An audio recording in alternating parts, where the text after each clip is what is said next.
কোটের মাধ্যমে যেটা আমরা করেছিলাম ওটা জলবায়ু পরিবর্তন নিয়েই ছিল। লেখালেখিও করিয়েছিলেন, কতটা জেনেছি আমরা। এই খবরটি আসা মাত্র আমরা খুবই আপ্লুত। আমি কেঁদেছি অনেকক্ষণ, শুধু একা বসে বসে।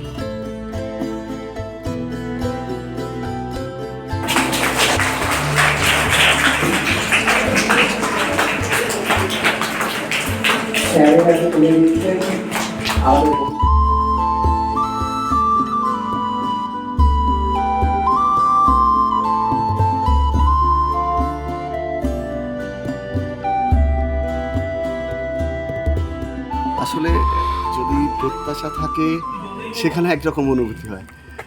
আমার এই পুরস্কারের বিষয়ে, রেকগনিশনের বিষয়ে কোনো রকম প্রত্যাশা ছিল না, তাই প্রথম যখন পেলাম শুধু চোখ দিয়ে জল বেরিয়েছে যে এই রকম একটা প্রত্যন্ত এলাকার শিক্ষা নিয়ে ভাবনাকে যে স্বীকৃতি জানায় কোনো অর্গানাইজেশন, কোনো ইনস্টিটিউশন, এমনকি সর্বোচ্চ লেভেল, আমাদের দেশের সর্বোচ্চ লেভেল বলতে পারি আমরা, সেখান থেকে এই স্বীকৃতিটা সত্যিই আমাকে ভীষণভাবে আবেগ আপ্লুত করে তুলেছিল। আমি কেঁদেছি অনেকক্ষণ, শুধু একা বসে বসে। দেশ, ভাষা, সংস্কৃতি এগুলো কোনোদিন বাধা হতে পারে না, মনের যদি সংযোগ থাকে, কানেকশন থাকে। সেখানে আমার এই ছেলেমেয়েরা যখন জাপানের ছেলেমেয়েদের সাথে কথা বলছে, তাদের সাথে চিঠি আদান প্রদান করছে, এদের বন্ধু আছে, মৌমিতার বন্ধু আছে জাপানে, তনুশ্রীর বন্ধু আছে, তারা চিঠি পাঠাচ্ছে, এরা আবার চিঠি পাঠাচ্ছে।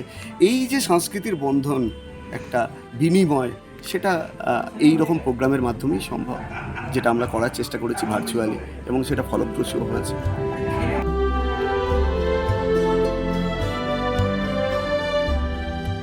ন্যাশনাল টিচার্স ফর অ্যাওয়ার্ডস এই ক্যাটাগরিতে আমাদের শিক্ষক মাননীয় শ্রী শান্তনু পাত্র, উনি অ্যাওয়ার্ডি, এবং এই খবরটি আসা মাত্র আমরা খুবই আপ্লুত, এবং তার সঙ্গে সঙ্গে এটা আমাদের বিদ্যালয় তথা আমাদের জেলার পক্ষে খুবই একটি গর্বের বিষয়, খুবই আনন্দের বিষয়।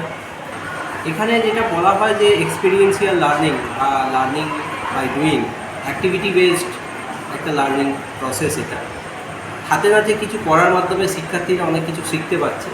বিভিন্ন প্রজেক্টে তারা কাজ করেছে, সেই কাজের মাধ্যমে তারা যেমন একদিকে অনেক বেশি সচেতন হয়েছে, তেমনি বৃহত্তর পরিসরে তারা একটা এক্সপোজার পেয়েছে, যেটা তাদের ব্যক্তিগত জীবনের ক্ষেত্রে অনেক বেশি উপকারী এবং যেটা খুবই দরকার। স্যার আমাদেরকে ভালোভাবেই পড়ান, আর আমাদের প্রথমে প্রকৃতি, প্রযুক্তি আর শিক্ষা তিনটাই আমাদেরকে শেখান।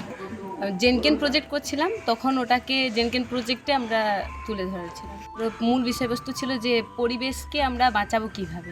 কোটের মাধ্যমে যেটা আমরা করেছিলাম ওটা জলবায়ু পরিবর্তন নিয়েই ছিল। ভূগোল স্যারের মাস্টার, উনি অ্যাওয়ার্ড পাচ্ছেন রাষ্ট্রের জেলায়। খুব ভালো লেগেছে, খুব ভালো পড়ান স্যার।